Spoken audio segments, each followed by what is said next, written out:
Hey everybody, this is Mike at Mike's Total Dragon Channel, and today we are going to take a trip down memory lane. We're going to hop in the old Wayback Machine and take a look at this random issue of Wizard I found upstairs. Issue number 26 from the distant past of 1993. I was 1 year from graduating from high school, so I was 17 years old at the time. Well, October of 93. I was 16 or 17, something like that. But anyway, back in the day, if you don't know, back in the day, Wizard was basically all we had for information about comic books, what was coming out, interviews with people who worked in comic books, the artists, the writers, kind of like it's like there was other magazines, but none of them really seemed to have, the flair that Wizard had. Wizard was definitely geared towards my generation, people of my age. There were other magazines out there that did interviews and talked about comics and publications, but they didn't have the same, they didn't pop like Wizard did. So Wizard really jumped out and it grabbed a whole generation of fans who were looking for something like that at the time.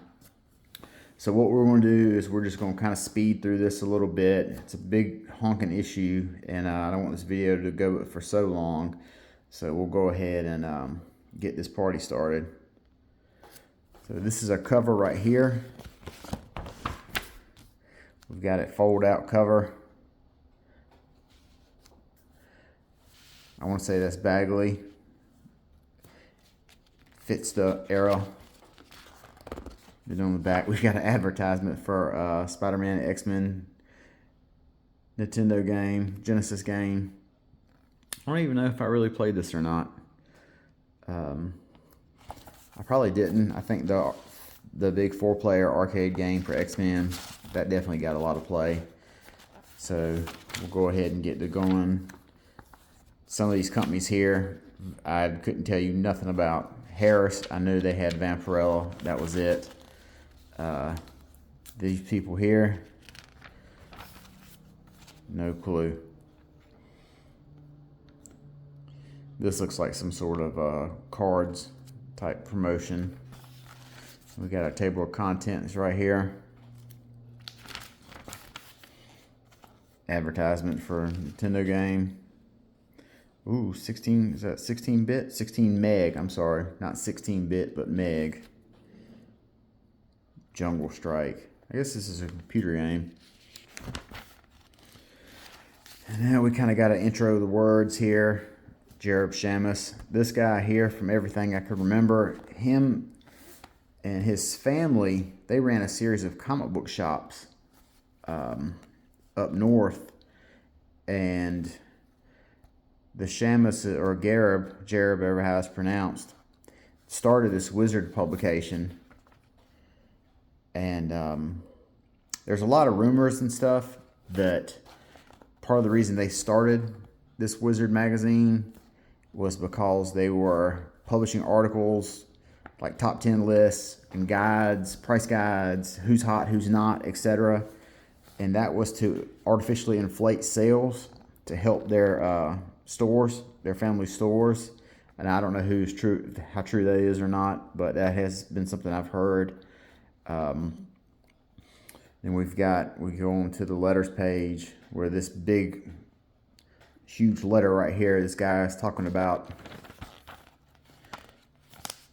people speculating, basically spec bros crashing the industry, which is kind of prophetic. Which in the takes place in October of '93. The big crash that was coming was not far off from when this letter was printed. So we had Ask the Wizard here. People would write in little questions asking about superheroes and possible situations. And the guy would answer them. This section down here at the bottom is definitely kind of like a throwback pen pals. So if you were a certain age and you wanted to be friends with somebody that was into comics like you were, just seek out their name. And here's their address as well. So how naive we were to just randomly putting our home address into national publications where anyone could come and find us. Oh, wow. Some fan art right here that was on different letters. This is a little news section here. After after the guys left for Marvel and formed Image, there was a bunch of other guys that tried to start their own stable. Right here you see John Byrne, Frank Miller, 5 others created Legend, which I believe was a Dark Horse imprint. There's Art Adams, Paul Chadwick, I believe it is, who created Concrete. Looks like Mike Mignola. And you've got another mention of another creator line here, right here by Malibu. I believe this was called Bravura, and Walt Simonson was in it. A couple other guys, I think Jim Starlin, and I don't really ever recall that line being very popular or having anything really take off. Maybe some good titles, but nothing really achieving any type of acclaim or anything. Here's an article where they're speculating that Green Lantern is going to be the next person who gets to be DC's victim, following in the steps of what happened with Batman being replaced by Azrael, the Superman death issue. So we know that that did come true. They did end up having Hal Jordan go crazy, and he was replaced. X-Men, Wildcats, I circled these because these were the ones that stood out. X-Men, Wildcats, remember, denied.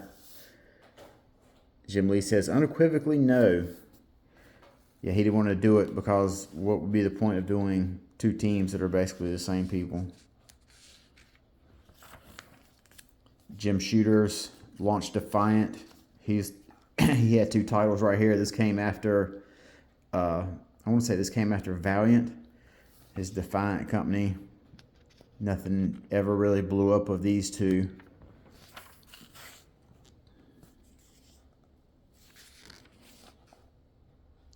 Three major characters right here. I couldn't even tell you who any of these folks are. As you see right here, trading cards. Trading cards were super big, super popular in the 90s. Like every property had a trading card. TV show, comic book, movies. Hell, even Desert Storm. You could find the Desert Storm trading cards. Then they've got an interview here, a couple-page interview with the Spider-Man team. People working on all the Spider-Man books at Marvel. Amazing, Spectacular, Web, etc. You see they've got some rough sketches right here for Carnage. Look at these 3 badasses right here. Got Ghost Rider, the original Ghost Rider, Johnny Blaze. And we had this guy here, Vengeance, who essentially is like, you like Ghost Rider, but you want a more violent Ghost Rider? Here, we'll give you Vengeance. Here's a breakdown of DC's, the state of their universe after Crisis, which this was published in 1993. As we see, here it is, 2024, and they're still having crises.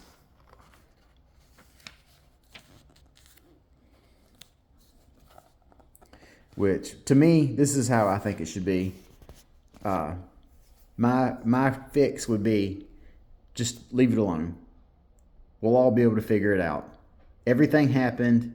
Quit trying to pick and choose what didn't happen. Just make it all have happened. And everything happened, instead of trying to put a hard date on it, just say it happened a while ago or it happened recently. Be incredibly vague. That's all you got to do. Sky caps. Some people might call them pogs.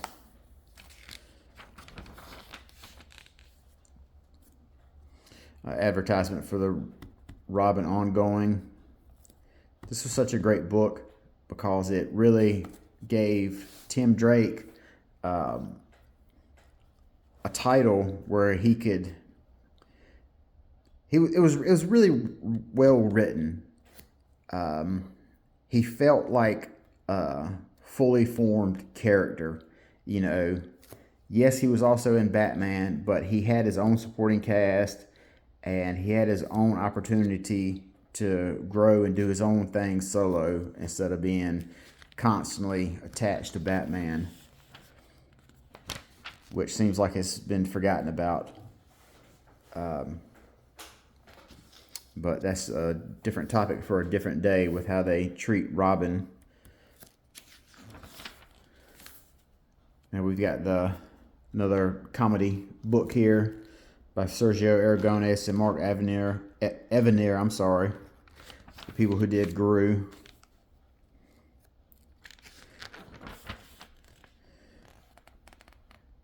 Another ad for a Nintendo game.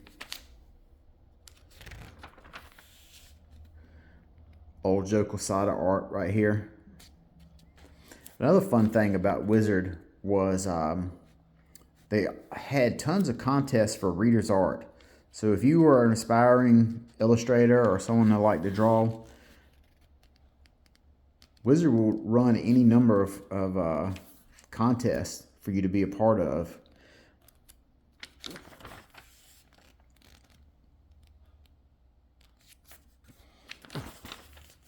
And here's another one they had where you could create your own hero with these incredibly 90s names as Mind Warp and Razorback.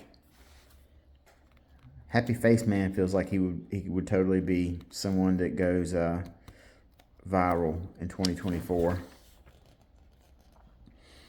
Malibu Comics.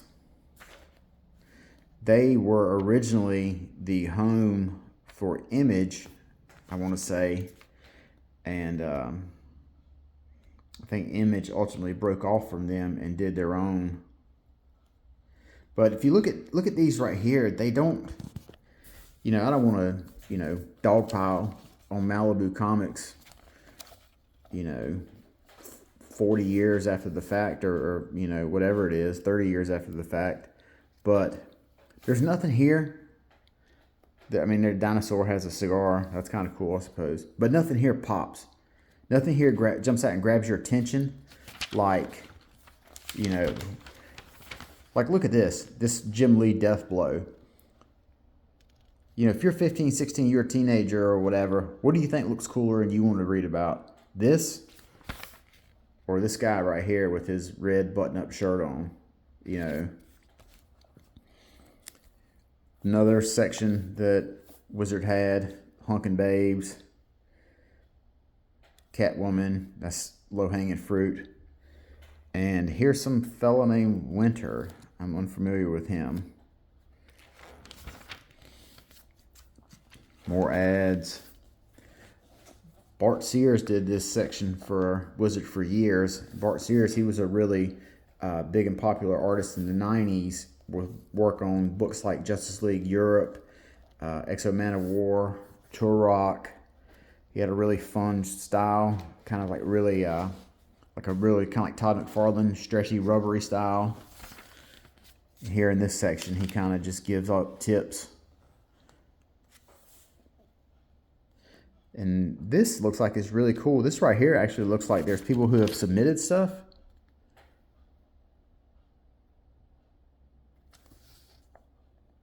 Based on a plot.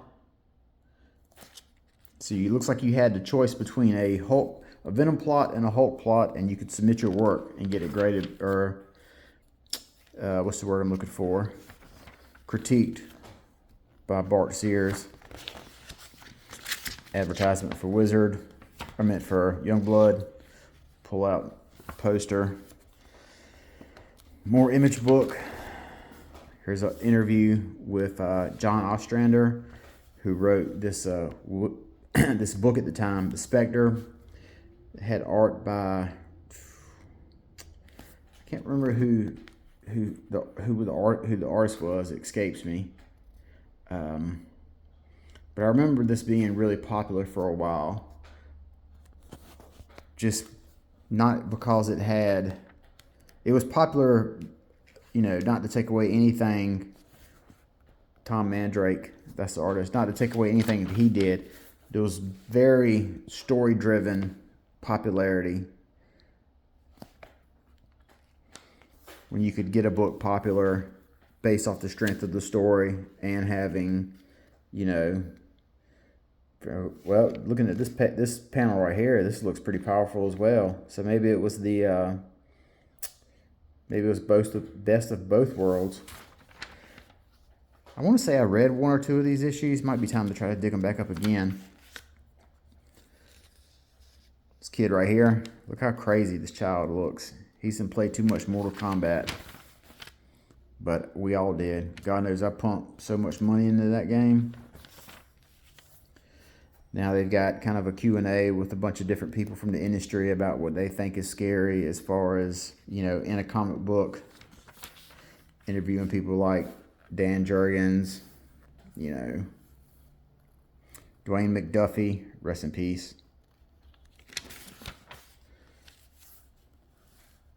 Jim Shooter. Lynn Krasinski, writer of Prime. Here's an Image crossover that's talked about. Interview with Larry Stroman, who, even though he went to Image, I was never really familiar with him. I knew him mostly as an X Factor artist.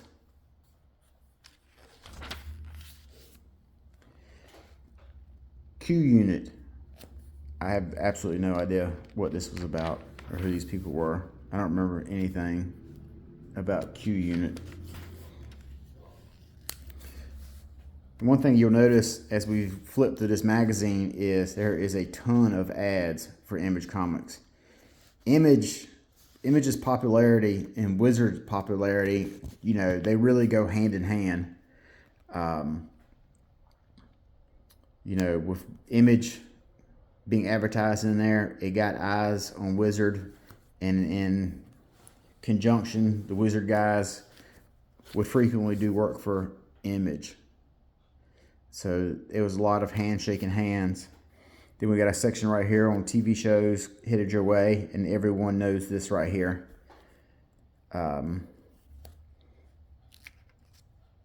Even seeing this right here, you think of the theme song. It just puts the theme song right into your mind. Yeah, she will, but it will not be with Michelle Pfeiffer. We saw that it ended up being, wasn't it Halle Berry?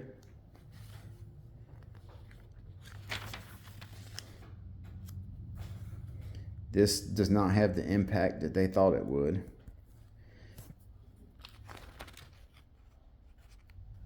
The one big moment in Star Trek history.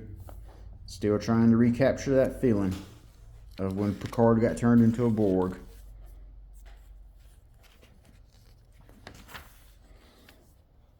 Palmer's Picks. Now I do remember this section right here was really devoted to indie stuff. So they kind of managed to carve out. They did give 2 pages to books that were really under the radar, that weren't Marvel or DC. You have a little word jumble contest, quizzes. Let's see what we have here. Before he became a scientist, Walter Langowski was an accomplished football player. He's who was an Alpha Flight known as Sasquatch. We got some toys. Yes, folks, this is what we used to wear as costumes. That Star Trek Playmate set, that looks cool. That goes really hard. The bridge with the classic lineup. And like I said, more cards. Wizard of Cards. Card price guide.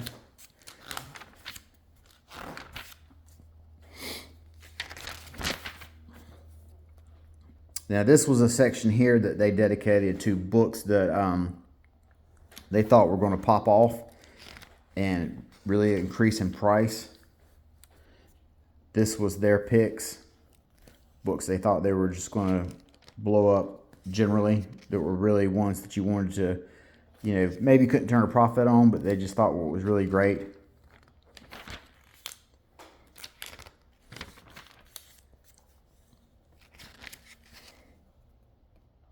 As Todd McFarlane leaves, the new team takes over. Morrison and Capullo.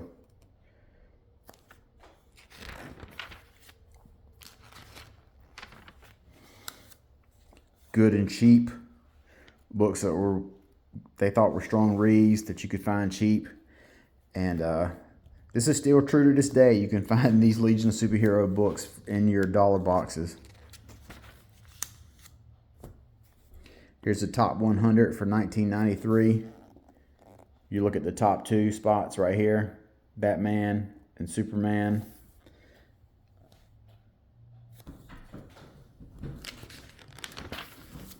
Then you've got your top 10 books right here that were from September 93. That's Superman, Man of Steel is when Superman came back to life. Batman 497 is, as you can see from the picture right here, Bane breaking Batman's back. It's wild that they have these as the top 10 when none of them really, some of them are such generic issues, like Bloodshot number 6. You know, how does that really stand out? Now, I've heard these were all subject to how the people in Wizard felt. This Wizard Market Watch, this was all subject to how the people at Wizard felt. You know, what's hot, their top 10 artists, their top 10 writers. I've heard there was no logic to how they ranked these people. And then, here we are into the price guide.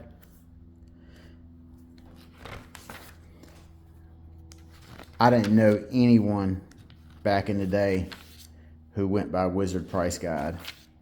Everyone I know, as far as shops and people at conventions and stuff, they went by Overstreet. I think Overstreet was the more preferred method of pricing. Wizard, I think a lot of people kind of dismissed them. It's a pretty crazy looking cover right there. It's a classic Kelly Jones book. I think most people really dismissed Wizard. They didn't put a whole lot of stock into their prices. That is, unless you were someone who had one of the books that Wizard said was hot and you were trying to flip it. Then they got kind of like little recaps down here at the bottom. Icon number 5, Blood Syndicate beats up Icon.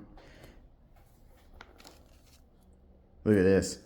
So not only were you Ghost Rider, now you've got a shotgun that shoots hellfire, and you're like half cyborg or something. Can't tell that man nothing right there. Glenn Fabry, Hellblazer.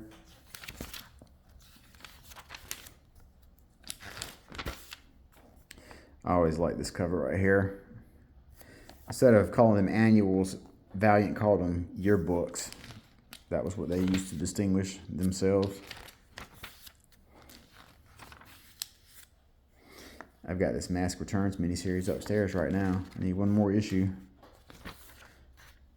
Surprisingly, I need issue number 3. I don't need number 1, 2, or 4.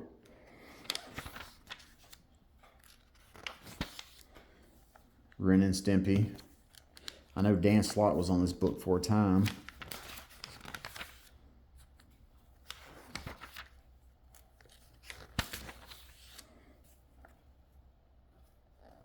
I think these were a couple Marvel UK books right here. This is called Genetics. And I think the reason that that's called Genetics, or I think the reason that Jim Lee's or J. Scott Campbell's book Gen 13 had to be changed was because it was initially known, he was initially going to call it Gen X, and Marvel was like, not so fast, my friend. So he had to change it to Gen 13. These Thing comics are really cool. I've had a handful of the minis, and they're fun. They're tough to come by. Pricey on the aftermarket, too. So we got more Price guide, another image ad. And then here's a big page right here, Comic Fest 93, what their guest list is going to be. Here's a section where they showed all the cons that were coming to your state. Like I said, this is all pre-internet stuff, so you stumbled across it here. Unless you stumbled across it here or heard about it word of mouth, you never knew about it. You would just miss it. Here's another ad for Q Unit.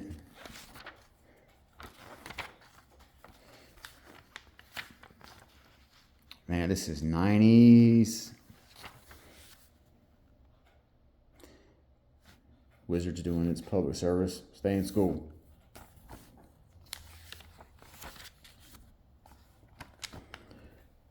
Another thing that Wizard was kind of infamous for was publishing top 10 lists, which goes to show you they're not the original listicle magazine, but they definitely know what got people's attention. We all like lists. Shit, you show me a top 10 list right now of anything, and I'm going to sit there and read it. Last page profile with Bob Layton. Another advertisement for Mortal Kombat, what we called Mortal Monday. So that is it. That is Wizard number 26 from the far off year of 1993. So I hope you guys enjoyed a trip down memory lane and take a little bit of nostalgia. So have a good day, and we'll talk to you next time. Bye-bye.